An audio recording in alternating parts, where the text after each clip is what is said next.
All right, welcome back for another deep dive with us. Today we're looking at something I think a lot of us struggle with, teamwork. Yeah, it's definitely something that comes up a lot. So we got a bunch of your requests to look at some resources on using English effectively to improve teamwork. And let me tell you, there's some really interesting stuff in here. Oh, yeah. Yeah. Like, did you know there are certain words and phrases that can totally change the dynamics of a team?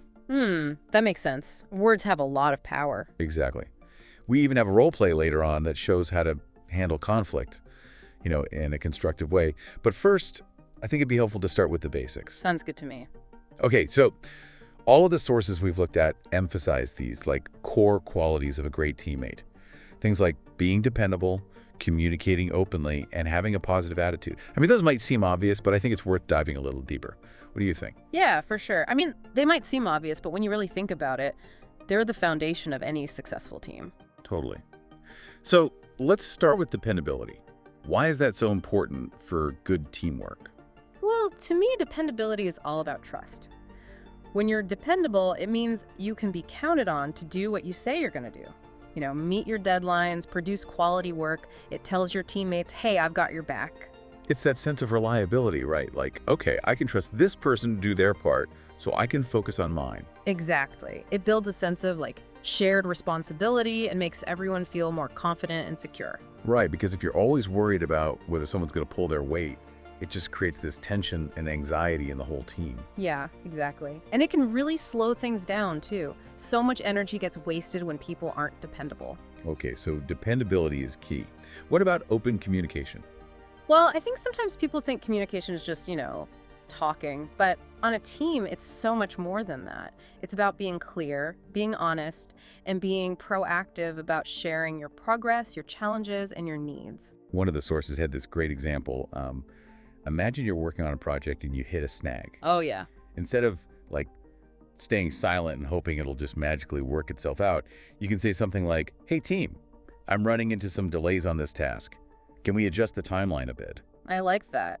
It's so much better to address things head on rather than letting them fester. Right, and it prevents those small issues from snowballing into major problems. Totally. It's about respecting everyone's time and making sure everyone is on the same page. So we've got dependability, which builds trust, open communication that keeps things running smoothly.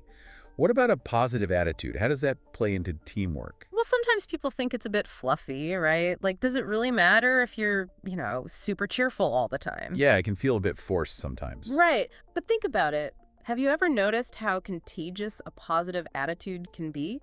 It's it boosts morale, encourages creativity, and makes even the toughest projects feel a little bit more manageable. I'd much rather brainstorm with someone who's, enthusiastic and solution-focused than someone who's constantly bringing everyone down with negativity. Exactly. It's about creating an environment where people feel supported and motivated to do their best work. Okay, so we've got this, foundation of dependable, open communicators with positive attitudes. But how can we use language even more effectively to level up our teamwork skills?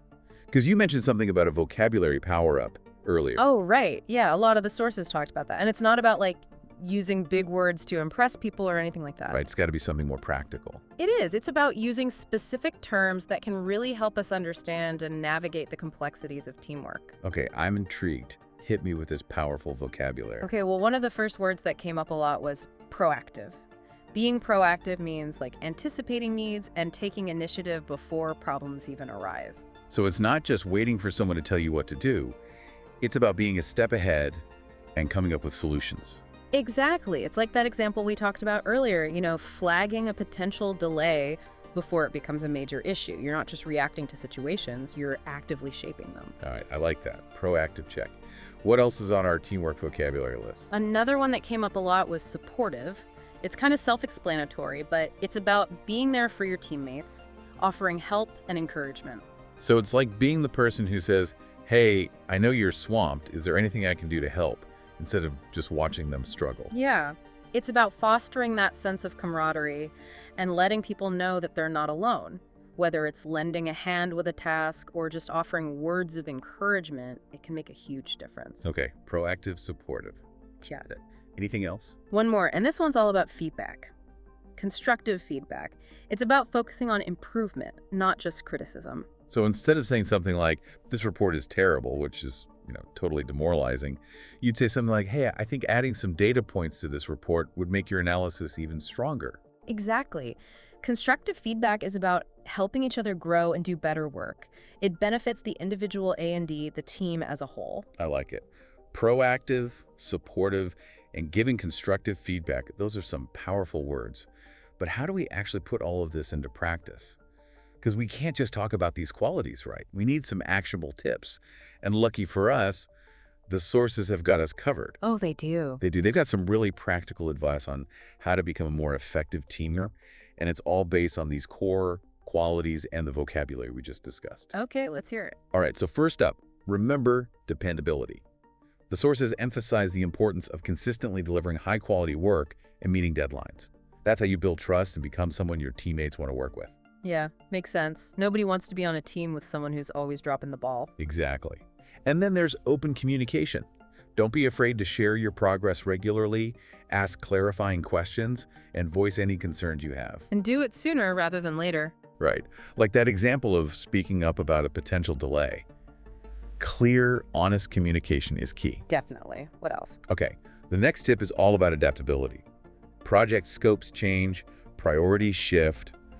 Being able to roll with the punches is essential. Oh, tell me about it. I've definitely had my fair share of last-minute changes and unexpected challenges. Right. But it's those people who can embrace change and stay flexible who really thrive in those situations. Totally. It's like saying, bring it on, we can handle anything. Exactly. And finally, we have a tip that can be, well, a bit tricky sometimes. Handling conflict calmly. Conflict is inevitable in any team, right? Oh, yeah, absolutely. But it doesn't have to be a disaster. Definitely not. The sources emphasize focusing on solutions, not blame. Remember, the goal is to resolve the issue and move forward as a stronger, more unified team. Right. It's not about winning or losing. It's about finding a solution that works for everyone. They even give a really helpful example. Instead of saying something like, you never listen to my ideas, which is, accusatory and unproductive, you could say, I think we should discuss this further to make sure we're all on the same page. Oh, I like that. It takes the focus away from personal attacks and puts it on collaborative problem solving. Exactly. This is all fantastic advice, but I have a feeling we've only just scratched the surface of this whole teamwork vocabulary power-up thing. Is there more to explore? Oh, there's definitely more. We're about to dive into some seriously advanced vocabulary that can really take your understanding of teamwork to a whole new level.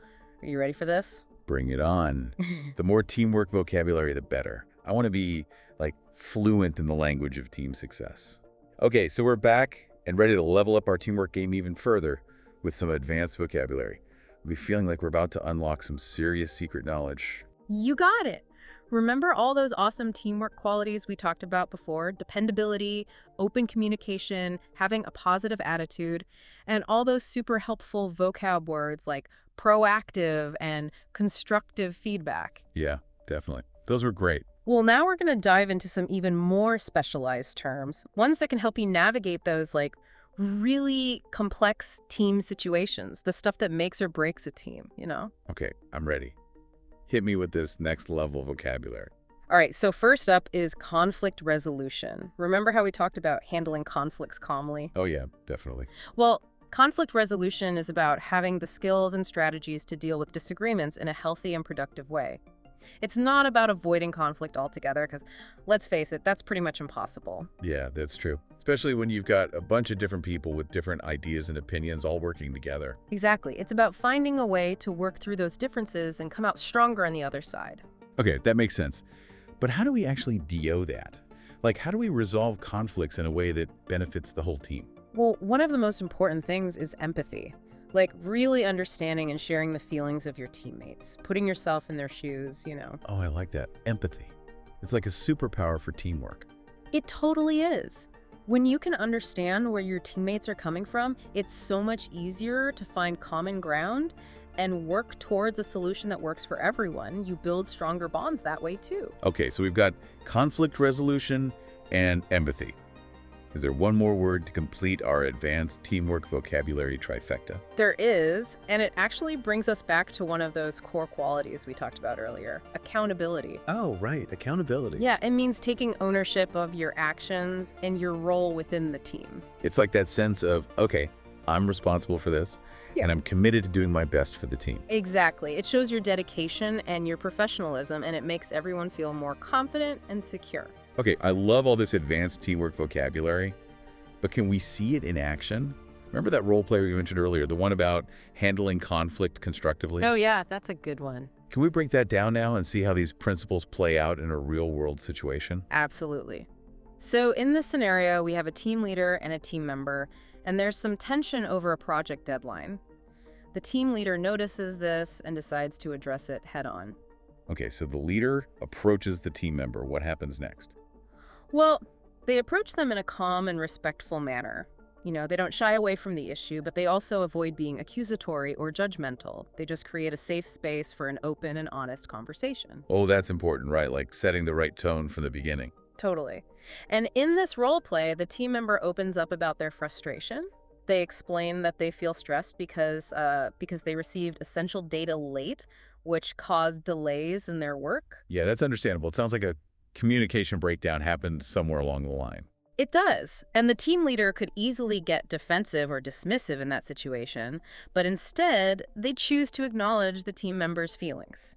They say something like, "I understand that must have been frustrating for you."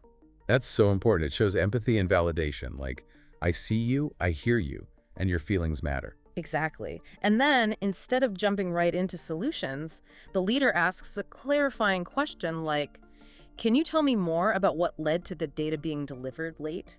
That's smart. They're gathering more information before jumping to conclusions. Yeah. They want to understand the root of the problem, which is essential for finding an effective solution. Okay, so the leader has created a safe space, they've acknowledged feelings, and they've gathered more information.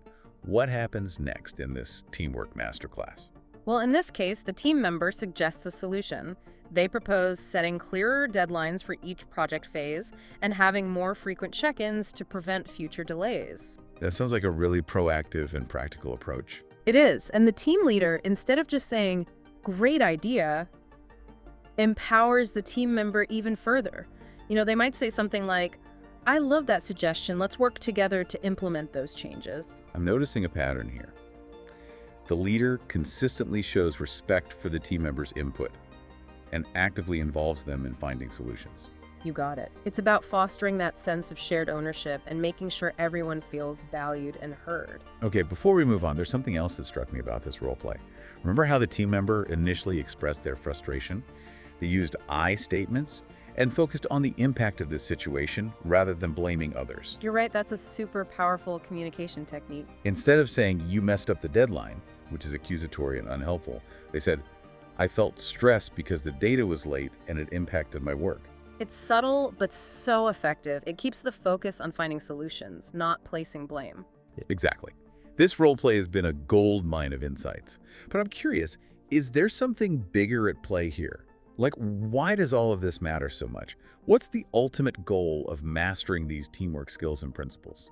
That's a great question, and it brings us to something really important that's often overlooked. Team culture. It's the shared values, beliefs, and behaviors that shape how a team interacts and functions. Team culture. It's like the personality of a team, right? That's a great way to put it. Some teams have a very competitive culture, while others are more collaborative. Some are very formal and structured, while others are more relaxed and laid back. And the culture of a team can make a huge impact on its success. Oh yeah, for sure. When the culture is positive and supportive, it feels like everyone's working together toward the common goal. But when it's negative or toxic, it can be a real drag. You said it. And what's interesting is that team culture isn't just something that happens by chance. It's something that's cultivated over time through conscious effort. So it's not just about luck. We can actually shape the culture of our teams. Absolutely. And it starts with leadership. Leaders play a huge role in setting the tone and establishing the values that will guide the team. But it's not just about the leader. Every single team member contributes to shaping the culture through their interactions. It's like a garden, right? Everyone contributes to helping it grow and flourish. Love that analogy. And just like with a garden, we need to make sure those seeds are nurtured and given the right conditions to thrive. This is all so insightful, but where do we even begin? What are some practical things we can do to cultivate that dream team culture? Okay, so we're back, and I feel like my brain is overflowing with teamwork knowledge, but I have a feeling there's still more to uncover. Oh, there's always more to learn about teamwork. We've talked about qualities, communication, vocabulary, even team culture. But to really understand how teams work, we need to talk about team dynamics. It's like understanding how all the individual pieces interact and how those interactions can make or break a team. Team dynamics. It sounds a bit mysterious, honestly. Like, is there a formula for a perfect team? Well, there's no magic formula, but there are definitely patterns and forces that shape how teams work together. Think of it like a basketball game. Each player has their own skills and strengths, but it's how they pass the ball, how they anticipate each other's moves, how they work together as a unit. That's what determines whether they win or lose. Okay, I can see that. But basketball teams have coaches and playbooks, right? In the real world, it feels like teams don't always have those clear roles and strategies. True, which is why understanding team dynamics is so important. It helps us make sense of all those interactions, even when things feel a little chaotic. Okay, I'm ready to unlock the secrets of team dynamics. Where do we even begin? Well, one key factor is understanding team roles. Different people naturally gravitate towards different roles on a team. Some people are natural leaders, they take charge, inspire others, set the vision. Others are great at generating ideas, thinking outside the box, coming up with creative solutions. And then there are those who excel at organizing tasks, managing details, making sure everything runs smoothly. So it's like everyone brings their own unique ingredient to the recipe. Exactly. And when those roles are clearly defined and everyone understands what they're contributing, things just work. But when roles are blurry or people start stepping on each other's toes, that's when conflict can arise. Right, it's like if you have two chefs in a kitchen, both trying to make the main course total chaos. Exactly. So having open communication about roles and responsibilities right from the start can prevent a lot of headaches down the line. Team roles check. What else do we need to consider when it comes to these team dynamics? Well, we've talked a lot about communication already, but it's worth emphasizing again here, because communication styles can have a huge impact on team dynamics. Because even though we're all speaking English, it's like we all have our own dialects sometimes, right? Exactly. Some people are super direct, they say what they mean, no sugarcoating, while others are more indirect, they might hint at things or beat around the bush a little. And then you have those who are amazing communicators face-to-face but struggle with writing, or vice versa. So it's not just about getting our message across, it's also about being aware of how other people receive and interpret information. Right. It's like being bilingual. You got to be able to speak the language of your teammates. Okay, I love that. Team roles, communication styles. Yeah. Is there one more piece to this team dynamics puzzle? There is, and this one's all about those unique individual quirks we all have. Personality types. Oh, so this is where all those personality quizzes come in handy. Well, they can be. Understanding different personality types can help us appreciate each other's strengths and challenges. So it's not about putting people in boxes, but just recognizing that we approach work, interact with others, and process information in different ways. Exactly. For example, some people are very analytical, super detail-oriented, they love data, they love logic, while others are big-picture thinkers, they're all about strategy and vision. And some people thrive in fast-paced, ever-changing environments, while others prefer a more structured and predictable approach. It's like having a toolbox with a variety of different tools. Yeah. Right? Each one has its own purpose. Love that. And just like with tools, you got to choose the right one for the job. You wouldn't use a hammer to tighten a screw, right? Right. Same goes for team members. By understanding each other's personality types, we can leverage those individual strengths and create a much more well-rounded and effective team. This has been incredible. Team dynamics are so much more than just getting along with each other. It's a whole other level of understanding. It really is. And the cool thing is, when you take the time to understand these dynamics, you can create teams that are not only productive, but actually enjoyable to be a part of. I'm already starting to see my own teams in a new light. This has been such a valuable deep dive. Thank you for all the insights. My pleasure. But before we wrap up, remember that teamwork is a journey. It's about constantly learning, adapting, and growing alongside your teammates. So true. So to all our listeners out there, remember, teamwork is about more than just achieving goals. It's about those strong connections you build and the shared experiences you have along the way. Absolutely. And never underestimate the power of a great team. Together, you can achieve amazing things. Thanks for joining us on this deep dive. Until next time, keep those teamwork muscles flexed. And remember, we're all in this together.